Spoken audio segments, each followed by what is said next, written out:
give me one shot here on a blue chip stock, believe me, Kevin, the only problem you're gonna have is that you didn't buy more. Nobody knows if the stock is gonna go up, down, sideways, or in circles. What is going on, NBA draft fans? Your boys are back, the Wolves of Ball Street, the Draftdaq NBA Draft Podcast. My name is Corey Tulaba, and I am here with my dude, Garbage Time, Albert Kim. Albert, how are we doing today? Dude, I'm doing well. This was one of the hardest assignments you've ever given me because it involves math, and although I'm Asian, math is not always the easiest for me. But dude, I'm excited. I like that we're doing these niche pods, these fun side pods where we're not just breaking down prospects every week. But dude, this is exciting. I'm really curious to hear your list because mine looks pretty interesting and kind of on brand with the things that I like. So I'm pretty hyped for it. But Corey, how are you doing, brother? I'm doing excellent, and I'm hoping that your list is on brand because what we're doing today, ladies and gents, is we are actually going to invest in 5 prospects in the 2022 NBA draft class. So how are we doing that? Well, if you have not subscribed to the No Ceiling Substack yet, please get on that.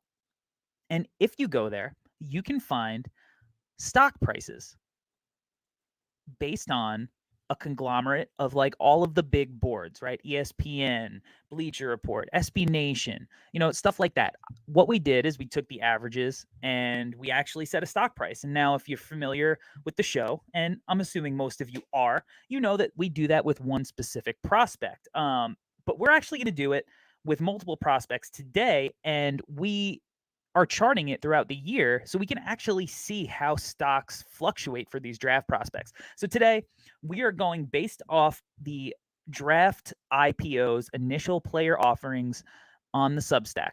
We're going to give ourselves a $50 budget, and the price of each player is based on their positioning on the IPO board.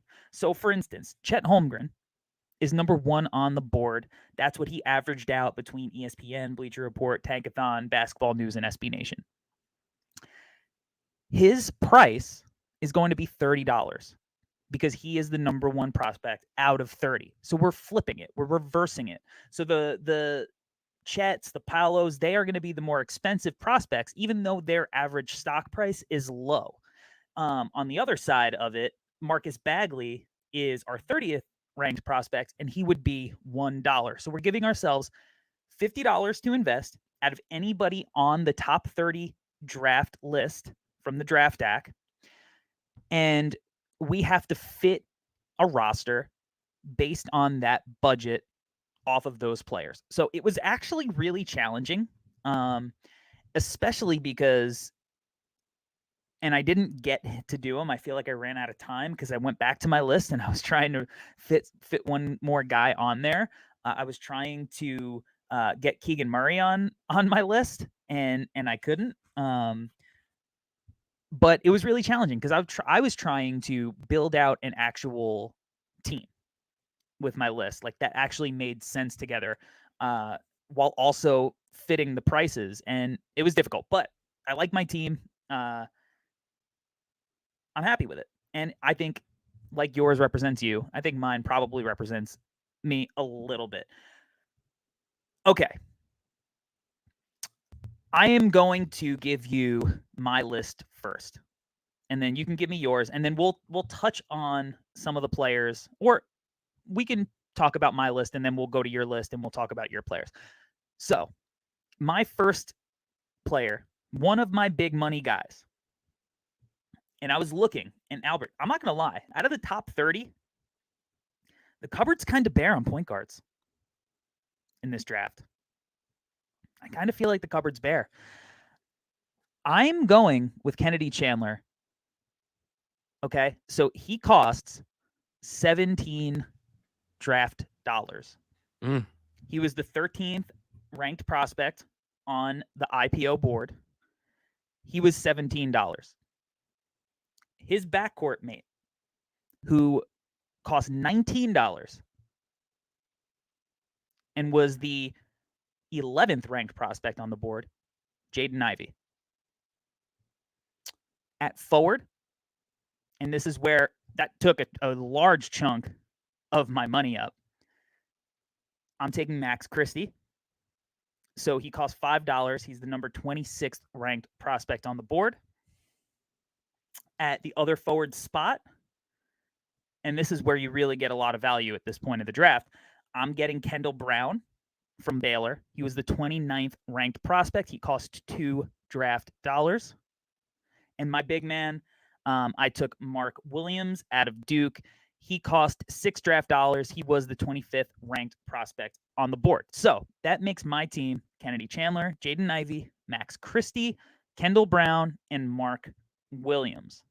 Again, I really wanted to fit Keegan Murray because his value is excellent. I think he, if we went back to this a week from now and everybody redid their boards, he would be a lot higher, but he's at the 22 slot on the IPO board. So that's my team. Let's talk about Kennedy Chandler first. We touched on him a little bit last week. Mm-hmm. Tennessee point guard. I watch more of them. I'm buying in, obviously, literally in this case. I'm taking $17 out of my $50 budget to buy into Kennedy Chandler, especially because, like I said, there's just not a lot of guards in this draft in general, and there's not a lot of point guards. I feel like there's a lot of wings, and some big men.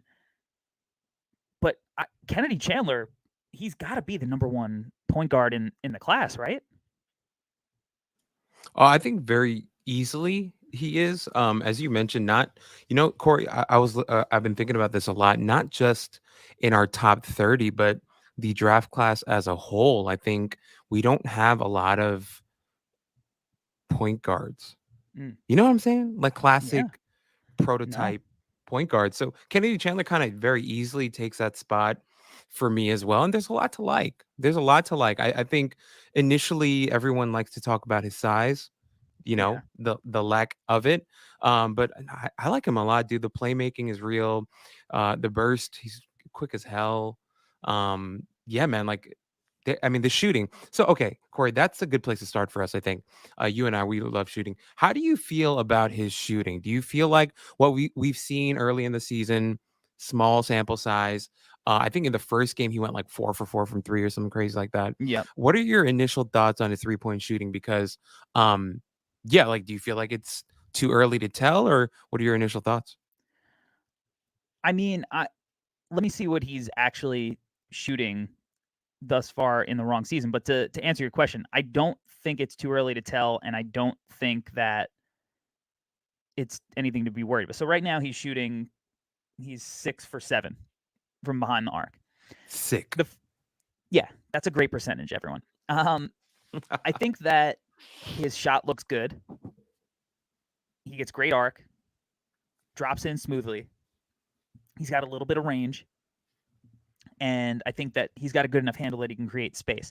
I don't think he's been tested a whole lot as far as shooting like with a hand in his face by a defender draped all over him.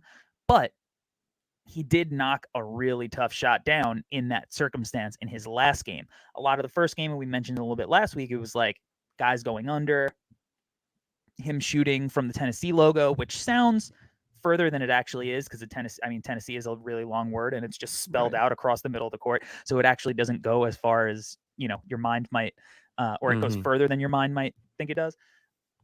But still, like, defender a little bit of cushion, fire away. But it's good enough that you have to guard it. And that's a problem for a defense because you talked about his burst. He's got that first step. He's got that ability to just blow by you. And when he does, it's the playmaking, right? So you have to play up on him. And I think that he's a threat out there. He shot it well, or, well enough. In the FIBA tournaments, everybody kind of struggles a little bit with the shooting. It's a different ball, that whole thing. But yeah, I'm not worried about his shot at all. I think it's a plus skill for him. And I think it opens up the rest of his game, which is tough. It's tough to guard. You do. I definitely agree with you that just from what we've seen, yeah, it does look pretty good. I think I'm a little hesitant, just for me. This is a personal thing. Of I course. feel like I want to see a little bit more from him. It's not that I'm doubting him. I don't know. I'm scared to make a decision this early, I think, for me personally. But dude, I mean, we talk about the passing, the playmaking, the speed, the handle. I mean, it's very clear that he's going to be point guard number one in this one. But yeah, I do wonder, Corey, and now this is more of a question for me to ask Mhm. you, like almost like a personal thing. How do you think NBA teams are evaluating size right now? Like right Mm. now, we look at the NBA and there are tons of small guards and they Yeah. are extremely successful. But I was wondering, like, if you had any intel on what you think NBA teams think about when they are looking at their offensive hubs. Like, are they more open to smaller guys like a Kennedy Chandler? And if that's true, not that Max Abmas is a playmaker on that level, but do you feel like if that is the trend and teams are more open to smaller guys, does that create possibly an opportunity for more small guys to move up draft boards and get selected higher? It's interesting you brought that up. And one of the reasons I really wanted Keegan Murray, um, and why I took Kendall Brown is I've been kind of workshopping an idea in that look at a lot of the players that are having early success in their rookie seasons, right? Scotty Barnes, jacked up, big, physical guy. Franz, big, Mhm. physical guy. Josh Giddey, he's a big dude. He may Tall, not be yeah. physical, as physical as the other two guys, but he's also not a pushover in that regard. I wonder, like, how much we're actually trending in that direction as far as the kind of success that you see early on, and some of these smaller guys, some of the guys that maybe aren't there physically, Jalen Green, are struggling a little bit more so because they're having to rely on skill and decision making where their physical gifts aren't necessarily making up for it as much. So it's an idea I'm workshopping, and I think Chandler, I mean, for his size, I think he's probably going to be a physical guard because he looks like he's a bit stocky. Um, Yeah, I agree. not necessarily in like a Kyle Lowry type of way, Mhm. but he's not like you mentioned Max Abmas. He's not like that. Like I Mhm. feel like he's tiny, whereas Chandler I feel like can hold his own physically to an extent, to a point. Kemba-ish. Kemba-ish, yeah. Um, but so I think that goes against a point for Chandler, but I do think Chandler offers a skill set on the offensive side of the ball because he can shoot it. And I actually think he's been finishing really well. He showed a lot of craft and just a lot of like he's got some hang time to his game. He knows how to use English and stuff. Right. I don't know how early it'll translate in his rookie, season to see if he's actually going to make it. Maybe he spends some time in the G League and whatnot. But I do love his skill level and his ability to run a team, and I think his shot is there. But as far as I feel like we're trending the opposite way, especially with the new Mhm. rules, right? I mean, you see a lot of these small guards who were kind of getting bailed out by the ticky tack fouls who started out the season struggling. So we might be trending the other way, where it's more like big physical jumbo size guys who have multiple skills, who are really the guys that NBA teams want. I don't know what that means for Chandler and his actual draft stock on draft night, because there's not a lot of guards, and I feel Mhm. like at some point in the lottery, a team is going to be like, we need a point guard, Mm. and it only takes one team to do that. But I kind of feel like we're going the other way, which makes it weird that he's one of my big money guys. But there's just not a lot of point guards that I really like in this draft all that much. Mhm. At this price where we're at with the first price Right. for these guys. So I took him because I really like watching him play. I like how he plays the game, and I like his skill set. Mm. No, I definitely agree with you, man. I think that's why when I was building out my roster, I actually didn't take Chandler and I went kind of a different route because of exactly what you're describing. I think, excuse me, when we're looking at the league now, I mean, look at the early success of an Evan Mobley. I mean, we can't say enough about how awesome he's been. It's unfortunate that he went down with that injury. I think it was an elbow injury, but we talk about a guy like Evan Mobley, and shouts to everybody out there who is high on Evan Mobley, and everybody is looking for their flowers and wants the acclaim for being early on Evan Mobley. Meanwhile, everybody seemed to like Evan Mobley, so I don't understand why everyone's thirsting for that kind of praise.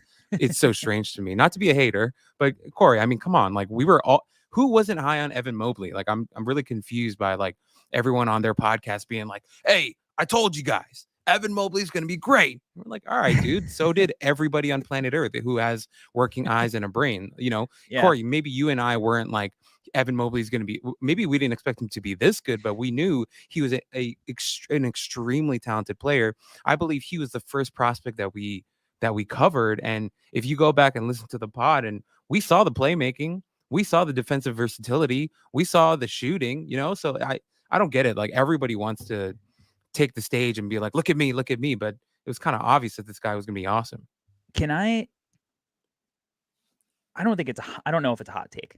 Sure. Because part of me also, I didn't expect him to look like Kevin Garnett. Same. I still don't know if he's a number one option on a championship team. Agreed. And Kevin Garnett wasn't either.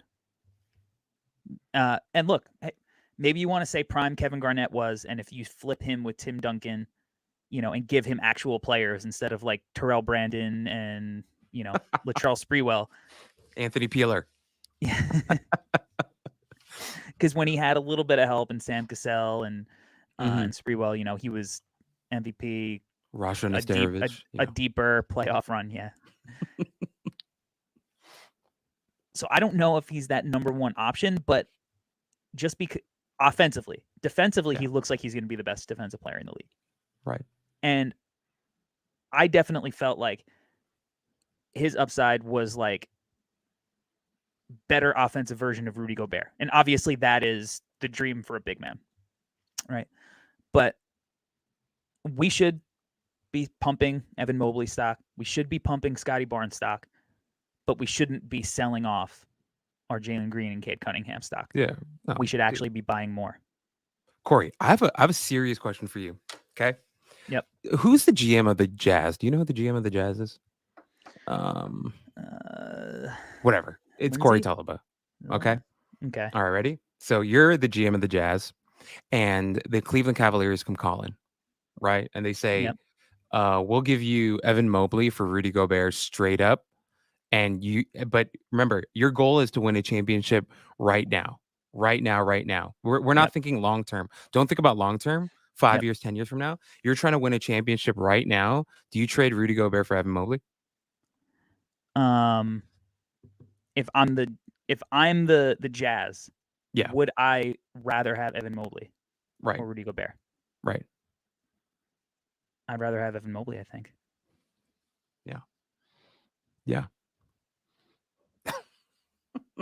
Yeah, well, that says a lot, right? And exactly.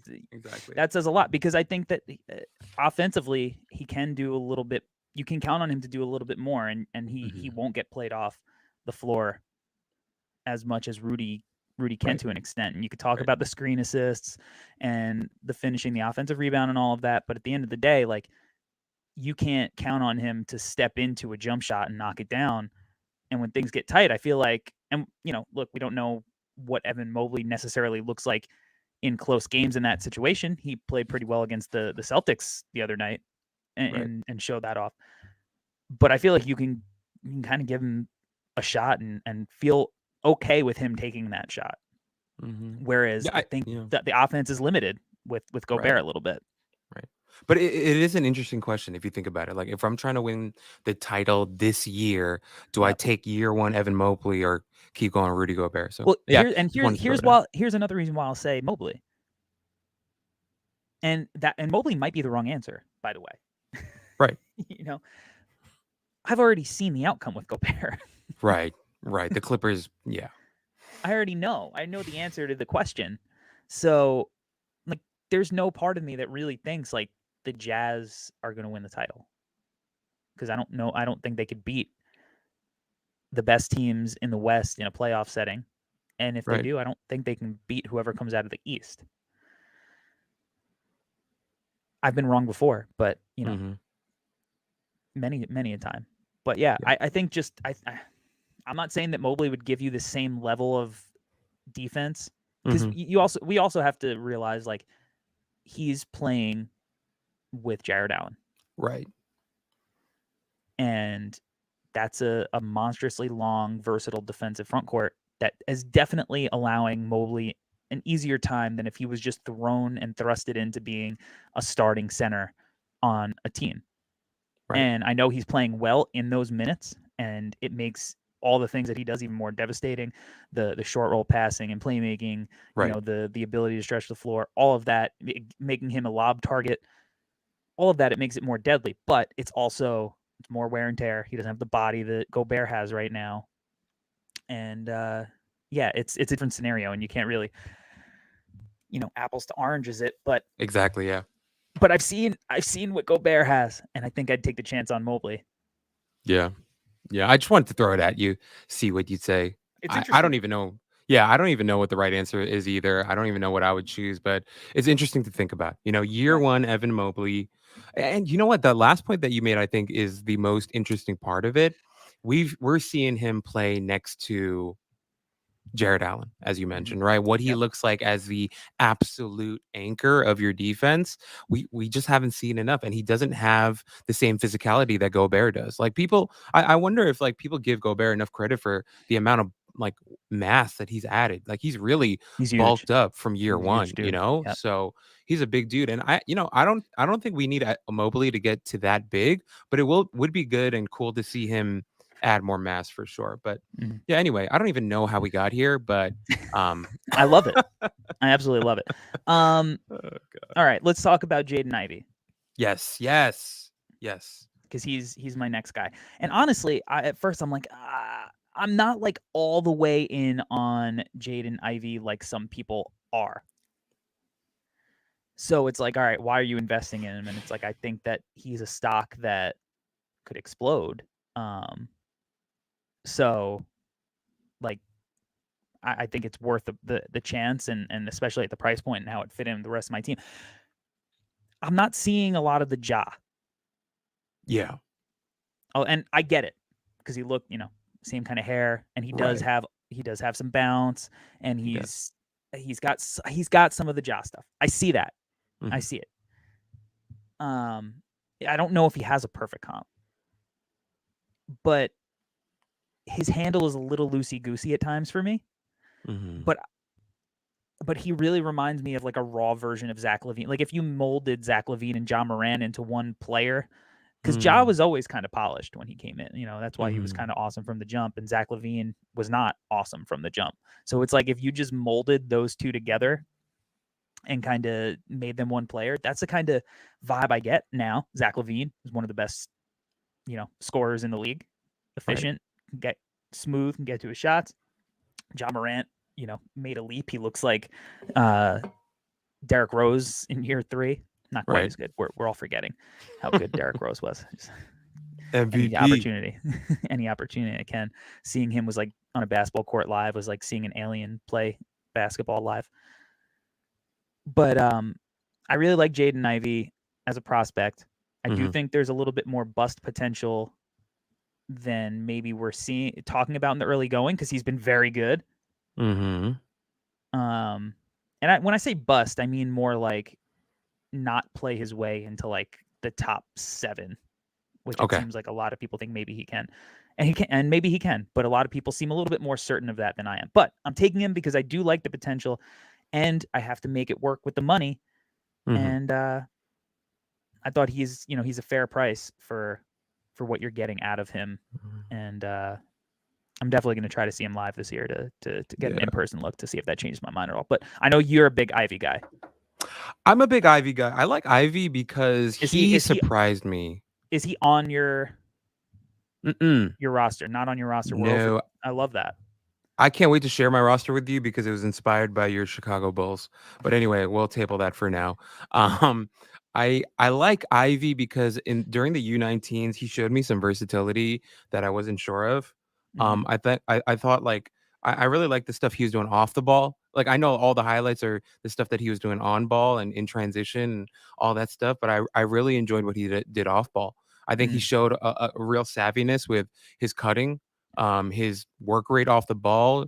I really didn't know that he was like that. And the shooting, I think, has progressed nicely. I think he's trending in the right direction with his shooting. Do I think he's a dead eye sniper? Absolutely not. But when we're talking about a guy who's that athletic with his size, Yep. and a guy who has that type of versatility, if he can get his shot to a decent level, then I'm excited about a guy like that. Yeah, for I, sure. I, but I'm with you. I'm definitely not like Simon Rath right now. I'm not Hawks Draft Yeah. in terms of Yep. the love for him, but I'm definitely high. Like I do enjoy him very, very much. It's just the U19 stuff kind of blew me away. I was really He was surprised awesome. by how He was awesome. I was really, really impressed by him. And I was like, if he can do that, where he can play on ball, off ball, and even defensively, all that stuff he was doing, it was exciting. Like him getting into the passing lanes was pretty Oh exciting yeah. as well. And Yeah, he can be a just disruptor. right, the disruption, the anticipation, and then once he's in the open floor, like forget about it, he's gone. Mhm. So there's a lot to like there. So I'm with you. I'm actually surprised that you took him and I didn't. But once again, my team, the inspiration behind my team's kind of weird. But I'm with you. He's a very, very interesting prospect, and I'm excited to see how he plays out the year. All right. Max Christie, 26th on the Mhm. IPO board. We talked a little bit about Christie. He hasn't set the world on fire yet. Shooting 30% from 3 on 10 Cool. attempts. It's only been 2 games. 3 for 10 overall in the first game, 2 for 8 in the second game. Not a whole lot of stocks, stealing blocks. Looked a little bit just kind of like run to the corner, right? Right. It's early for Christie. Again, he's ranked pretty far below, but I love his shot. And even though it hasn't dropped, that thing it's beautiful, right? And he's going to be a good shooter. I liked his physical tools because, like I said, in person, like he looked like he had a good frame. Thick legs, long, little heavy foot, but can make up for it with length in certain circumstances. For the price, I think he's a pretty good value at that price. Christie's the one guy you and I both had. Okay. As you mentioned, at the price of what did we pay? $5 for him? Yeah. Right? Yep. I couldn't pass on that. It's unbelievable value for $5. I've done way worse with $5 in my life than take Max Christie in this draft right now. But yeah, I love the dude. He's an absolutely beautiful shooter, and we've got so many of them in this draft class. But he was the best value in terms of all the shooters that we had in this exercise. So it was an easy take for me. I'm with Yep. you, dude. I love his size. He's like what, 6'5", 6'6", right? He's Yeah, he's listed at 6'7" on Tankathon, and whoa. he looks Is he that tall? he looked big on the floor, man. Wow. He Okay, did. He that's looked big on the shocking. floor when I saw him in person. One of the things that I wrote about with him was like I think his feet are a little heavy, a little slow, Yeah. little Right. awkwardness to him defensively, but that's cool. Like he's gonna work on that, and he's at the perfect school to work on that.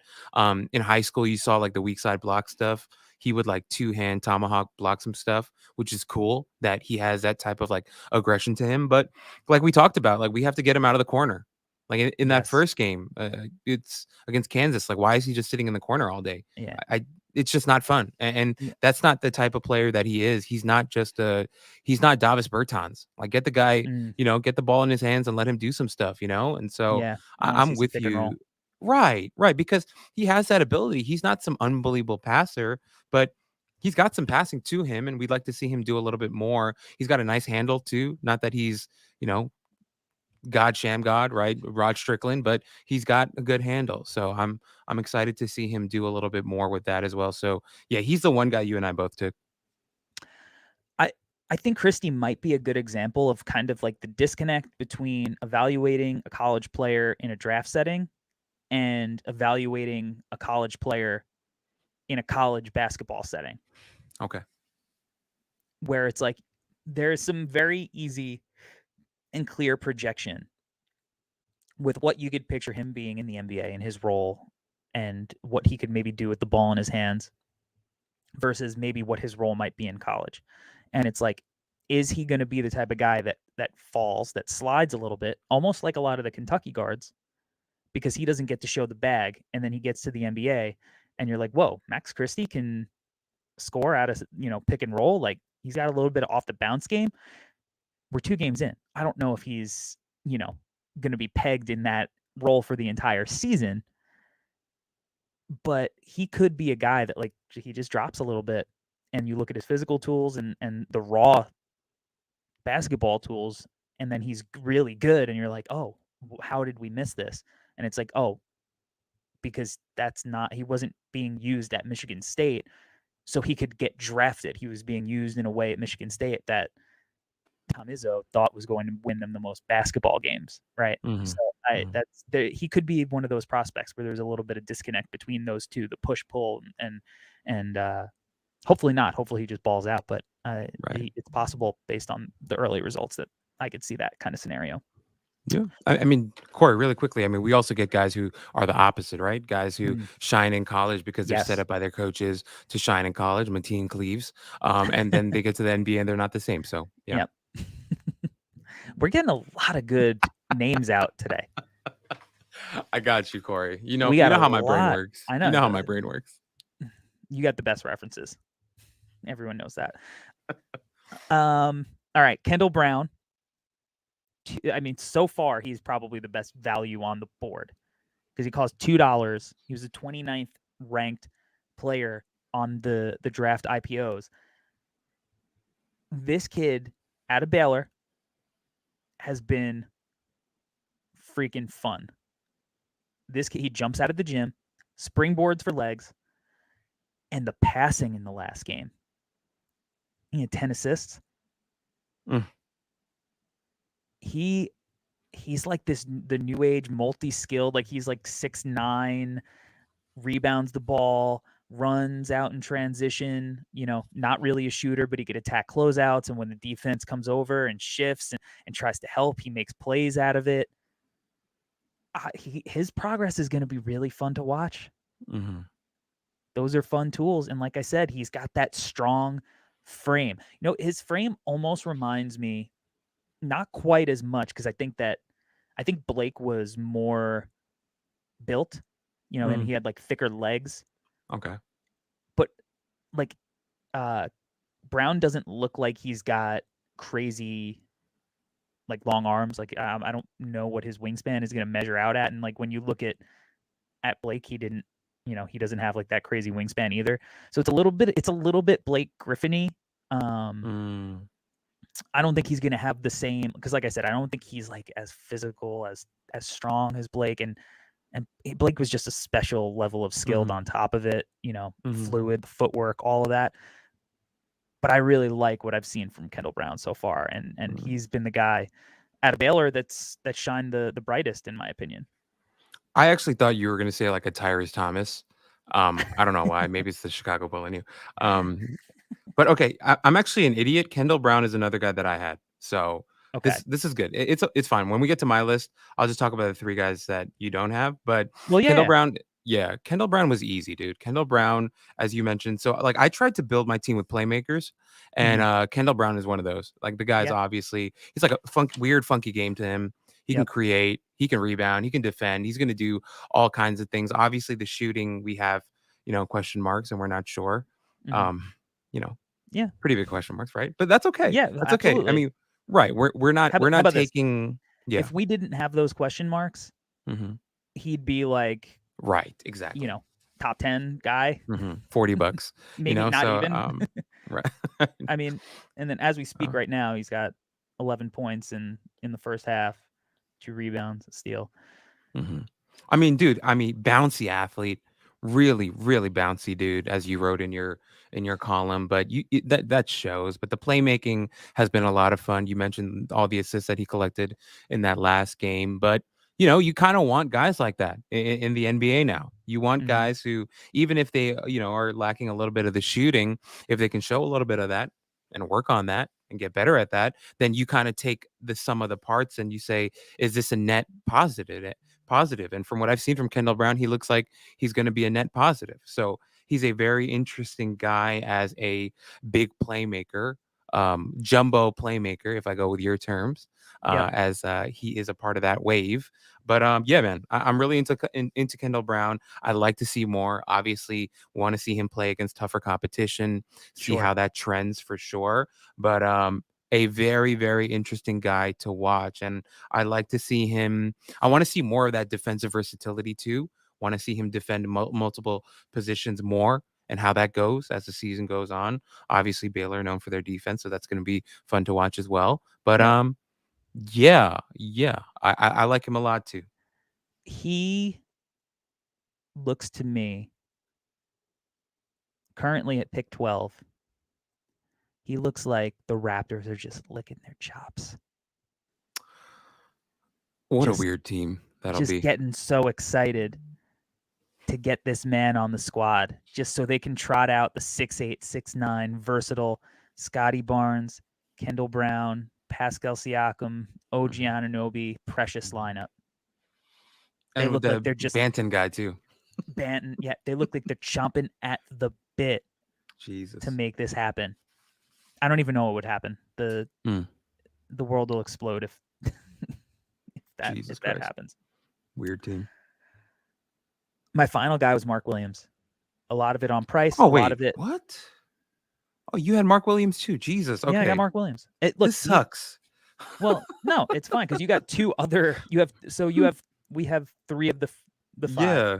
I Oh my think that God. those were kind of obvious guys a little bit because at the price point, it was the most value that you're going to get there. Like Mark Williams cost $6. He was the 25th ranked prospect on the draft IPOs.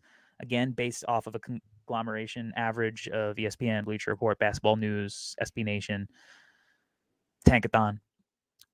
And for the value and the fact that, again, like there's not a ton of centers. Yeah. There's not a lot of centers in the draft. Now, he's been, for me, as expected. For some other people, I think maybe disappointing because I think a lot of people thought he was going to be a guy who played 30 minutes per game because last year he played limited minutes, that he was looking really good in the preseason and whatnot. But when I saw him in person, I was like, yep, rebounds, block shots, finishes on pick and rolls. And, I think that he's the kind of guy that'll look better in the NBA than he does at Duke because Duke's spacing this year it's pretty tough. They don't have shooters. They got talent, but they don't got guys that can consistently knock down shots. And Paolo likes to work in that mid-range, so that's a little clogged up. They're not going to run a lot of spread pick and roll.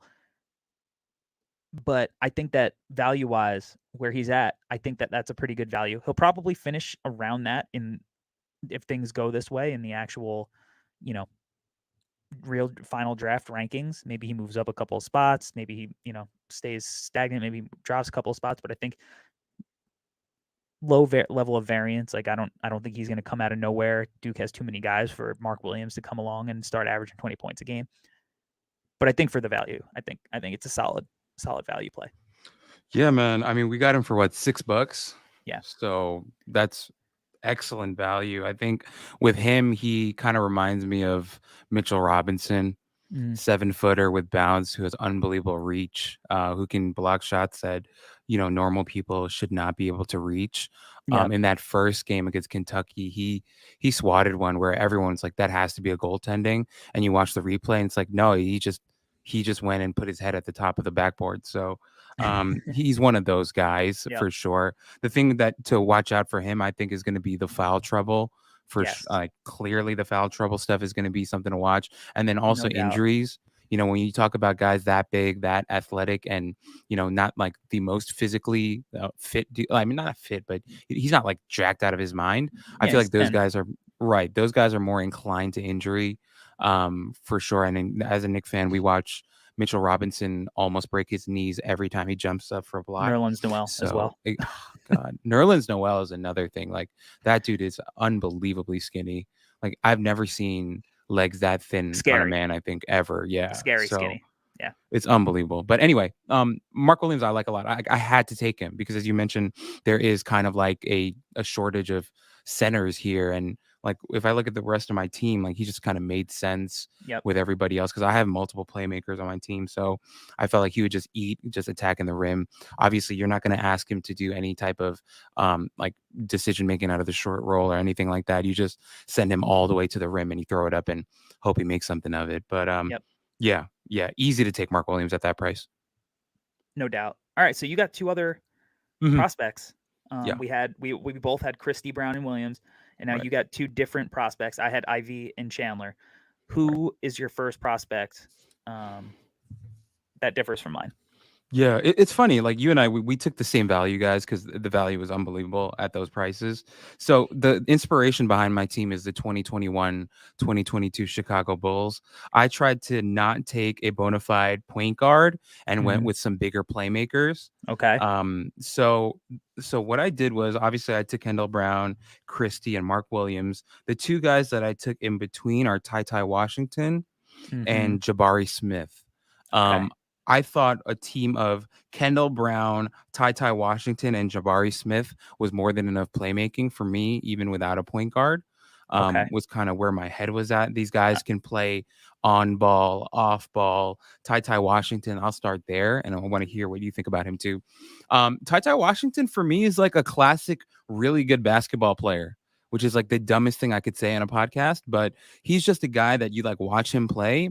There's nothing like cool or flashy about him.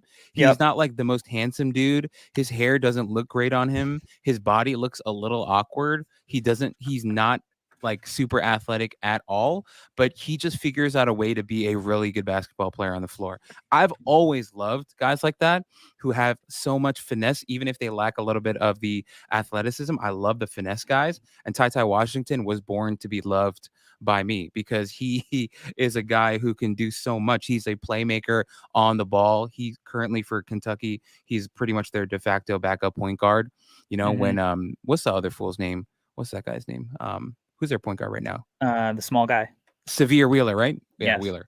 When he's out of the game, then Ty Washington takes over, and he has been doing a lot for Kellen Grady, finding him on the weak side as a shooter, letting Grady kind of just be a shooter right now, which is, you know, shouts to Grady because that is an adjustment for him. He was kind of the main guy at Davidson, you know, catching passes from my boy Hyun Jung Lee. But Let's go. you know, now Kellen Grady's kind of shooting from there. But anyway, I like Ty a lot. I think he's got good size for the position. I think he can do on ball, off ball stuff. Obviously, he's lacking a little bit, I think, defensively, but that's okay because I have Mark Williams, Kendall Brown, and Jabari Smith.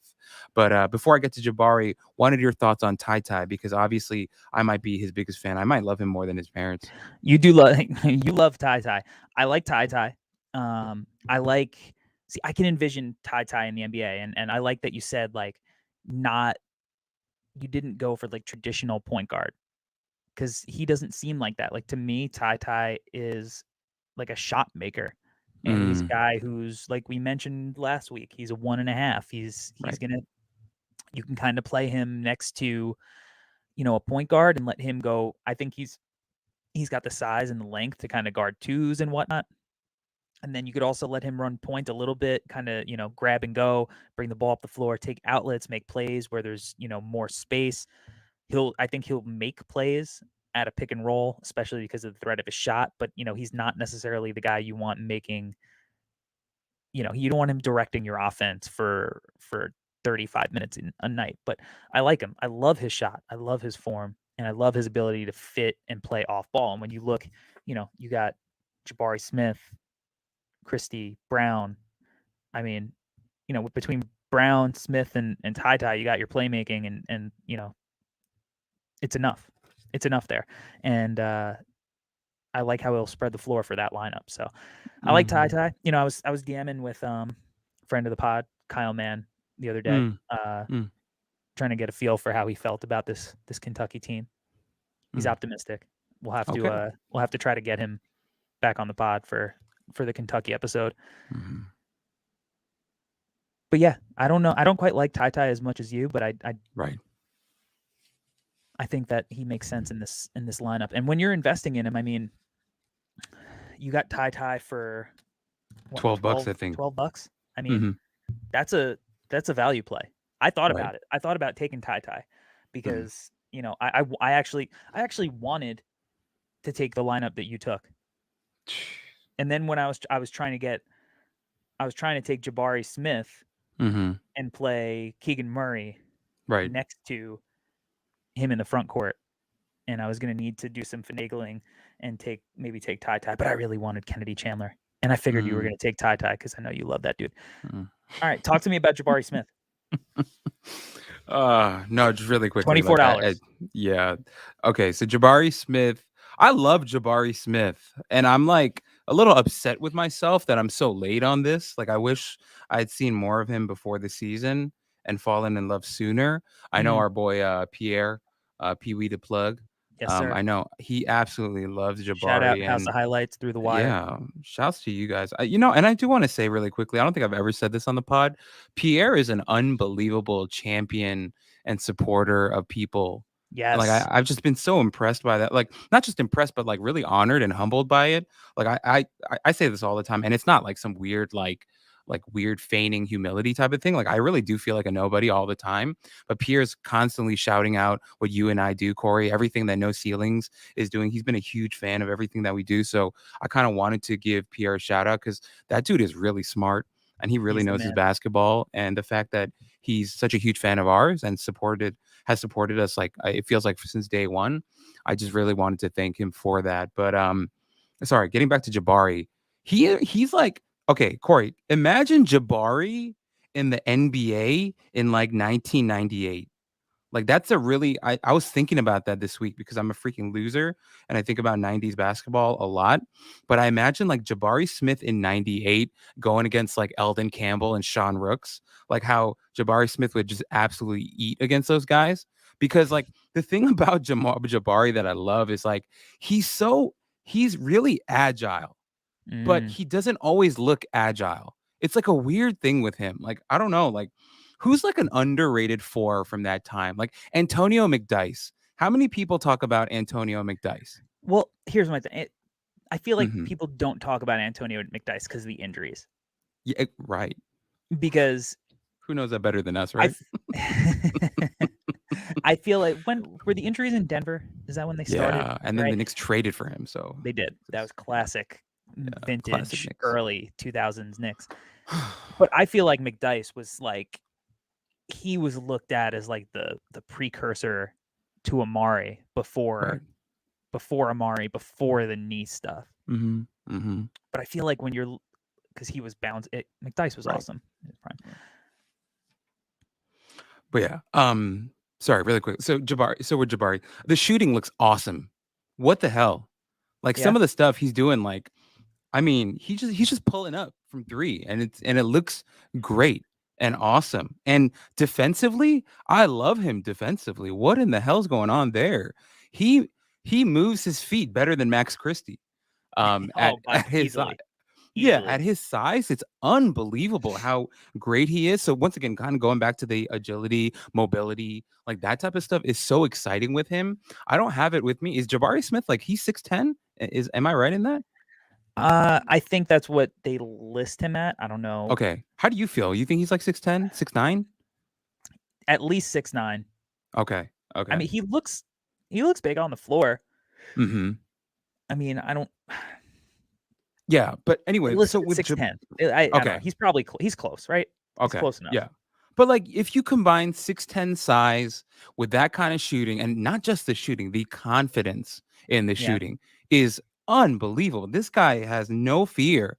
He lets it fly. He's no fear, no shame. But anyway, I was just thinking like that skill set against the guys in the 90s, like him going up against like Clarence Weatherspoon. Jesus Christ. He would eat him, just destroy Clarence Weatherspoon if he was there back then. But anyway, he's such a beautiful player because he's got like the modern NBA skills that you want, but he's also like extremely mobile and agile. And it's like at that size, if you're doing that type of stuff, it's shocking. It's really shocking. So for me, like his price, I got him at like what, $24. Like, oh man, like I'd pay $50 for this kid. He's unbelievable. And yeah, I'm really excited to see him play the whole season because he's a freak, an absolute freak. And so I'm with you, Pierre. I'm with you. I know, Corey, you love him too. So I'm all in on Jabari Smith. This guy's he's an animal. Yeah, like I said, I comped him to a modern day Taj Gibson, and it sounds like an undersell. But again, Taj is literally playing rotation minutes for a playoff team in 2021 today. And Taj came in as like a 24-year-old rookie. So, you're looking at somebody who was polished and whatnot. And I'm saying that about a 18, 19-year-old kid. Now I watched his high school games, his AAU games, because he was playing with J.D. Davison, Matthew Cleveland. Right. And I was like, all right, he's got some skills. He's got some tools. But he's shown that he put in work in the offseason. And he's showing some new stuff. And it's funny, I was watching one of his games. Maybe it was the second game. And for as good as he was in the first half, there were a lot of moments where I was like, a little overzealous, getting a little out of position, going for the home run play, a little bouncy, a little jumpy on pump fakes. And then in my head, I'm like, dude, you're not trying to coach against him in the second half. You're rating him as a draft prospect. It's fucking awesome that he's overzealous. He's so into it, and that's a good thing. And he's going to stop doing that as he gets better at the college game and then eventually the NBA game. It's not like don't look at the little micro mistakes. Look at him in the macro sense and the tools and what he offers on that end, because he's still been awesome regardless. I mean, he's got 7 blocks, or steals rather, block between the blocks and the steals. I mean, outrageous. He's doing everything, barely missed any shots. I mean, he's bringing the ball up the floor. I think his body's a little bit, I think he's got like a better frame than maybe even people have given him credit for, because I think some people are like, oh, he's a little bit skinny. I think he's got a pretty good frame. Like it's gonna look, I agree. I think he's gonna fill out nicely. I don't know. I don't think he's gonna be, come in the NBA and start being, Evan Mobley, version 2 a year later, because I think that, we're trying to be like, oh, does he look 6'10"? What is he, 6'9", 6'10"? It's like Mobley's like legit 7 foot with that like 7'5" wingspan. He doesn't have the wingspan, and that matters when you get to like the up a tier. Sometimes like those physical traits, they do matter. But either way, like he's a guy, he's going to play 4. I think he'll be able to play small ball 5 eventually, and you can kind of run him out and switch him. And he's another one of those guys, like talking about, why Scotty Barnes has been successful. Franz, like he looks like he's going to have the physicality and like the frame and the skill set to be that jumbo kind of wing big hybrid that allows him to come in and I think be pretty good right away in the NBA. Just because I think he's built for it, skill wise and physicality wise. So yeah, I can't wait to watch the rest of the draft cycle for him and see what he turns out. And I was a little weary because I hated that Auburn team last year. And I loved Sharif. And I really I like Flanagan, and Flanagan's still not even, he's not even back yet. But they have some interesting pieces on this Auburn team, and it looks like it fits a little smoother. Like I feel like Jabari is actually what people really were trying to talk themselves into JT Thor being. Right. Right. And then you see like Jabari actually doing this stuff, and you're like, okay, that's what it looks like when we don't have to talk ourselves into it. I'm with you, dude. I'm with you. And well, shouts to JT Thor. I think he's playing pretty well in the G League, right? He had a huge game recently in the G League, 30 points. But yeah, dude, I'm 100% with you. The body I love. Weird to say, but you're the body guy. Everyone knows that. Yeah, I'm the body guy. I like it a lot. And then like, if I look at how I constructed my team, it really was inspired by the Bulls. Like we have a bunch of big playmakers. We have guys who can shoot it. There's some balance there. I don't really have a Vucevic, but maybe Jabari's my Vucevic here. And then I have like Mark Williams as like, what would your team look like if you guys kept Daniel Gafford type of thing? You know what I'm saying? So yeah, I really like this team a lot because I get my boy Ty. I figured out how to get Ty and Jabari on the same team. I think the pick and roll between those two with Christie sitting in either strong side or weak side corner is really fun. And then Kendall Brown can mix it up down there too. And Mark Williams grabbing offensive board. I don't know. I like this team, but Jabari, I'm absolutely in love with. So, I'm with you. Yeah. The personality, though, that's the thing I love Oh about him. yeah. The personality. He's got like Yes. FU. He's confident. He feeds like that shot where the pull up 3-pointer, right? Like it was like he absorbed the energy from the crowd, and then like when he hit the shot, it just exploded. Like I love that. Like I like Like an X-Men. players. Right, exactly. Which X-Men does that? I don't even know. Jubilee, I have no idea. But like he can freaking, it's like Jubilee was not the right answer. Jesus Christ. But he can like, it really feels like he lives in the moment and enjoys the moment. And he's like, I'm here.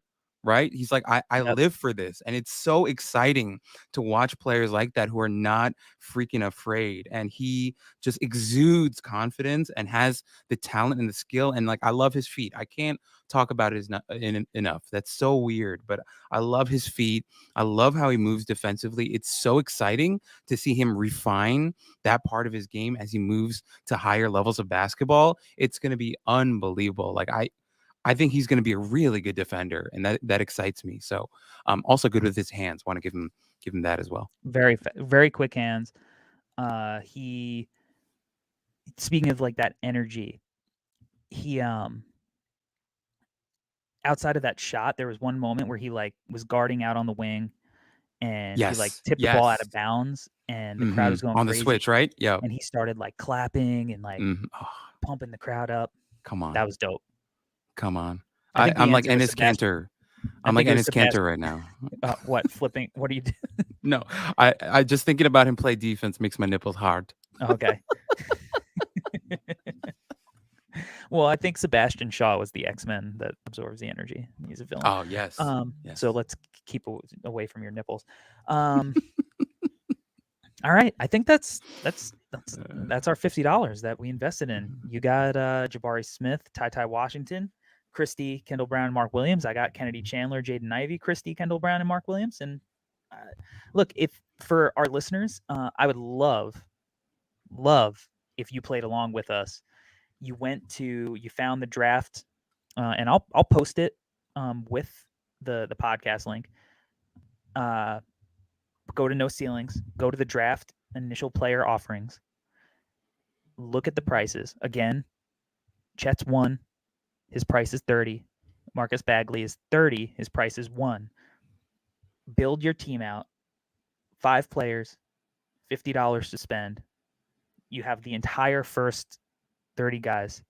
Build your team, send it to us on Twitter, so we could have some fun with it. But Albert, all right, where can they find you on the internets?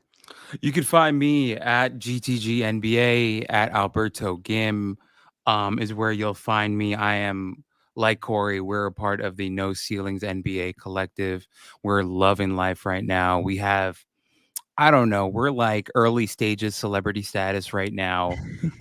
Big names are shouting us out. You know, we're trying to stay humble and keep our head small enough that we can wear hats. But, you know, that's kind of where we are right now. And it's been really exciting and a really good time. And before I go, Corey, before we say goodbye, I did want to say if he was on the list, I'm sure both of us would have had Jaquez on our list, Yes. because this kid's been Yes. freaking unbelievable. My God. But yeah, but guys, I appreciate everyone who's been riding with us.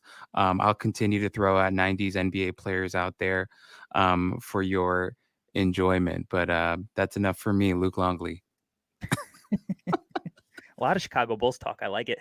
All right. And you can find me at Corey Tulaba on Twitter. At No Ceilings NBA is the collective account. Yeah, just the amount of support that we've gotten so far for the project has been really cool. And, you know, everybody on the team has been working really hard. So, you know, we're so early in the process that we're pumping out all this heat right now. Imagine the heat that we're going to be throwing 99-mile-per-hour curveballs down the plate. God, Jesus. By the time the draft cycle's over. We're really fun stuff ahead. Definitely, if you haven't subscribed to the podcast yet and rated it and reviewed it, you know, 5-star, add a comment, that would be dope. And, you know, if you're watching the pod on Spotify, shout out to you. We had a lot of fun this episode. So thank you for rocking with us. And we will be back next week, probably with a more traditional episode, since we'll have a little bit more than 2 or 3 games worth of game film to break down. But this was fun, and thanks for everybody for having fun with us. Until next time, we out. Peace.